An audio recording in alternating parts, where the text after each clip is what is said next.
Okay, so today we're finishing 4.6 and we're going to be looking at our slides. So we're going to be graphing y equals the secant of x.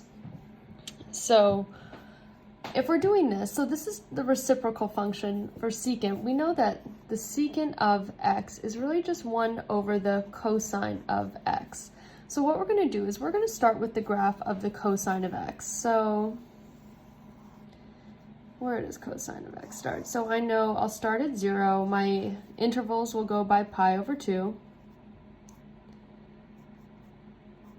And pi over 2 and 2 pi, because that's one cycle, right? So my cosine, I'm actually going to go a little bit further. Negative pi. So I know my cosine starts at 1, right? So it goes down from 1. It hits at 0, then goes down to -1, back to 0, back to 1, and then 0. So this is my cosine graph, right?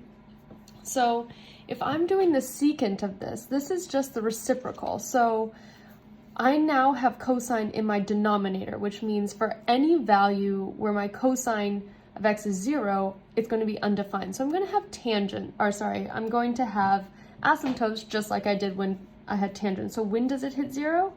It hits at negative pi over 2, positive pi over 2, and 3 pi over 2.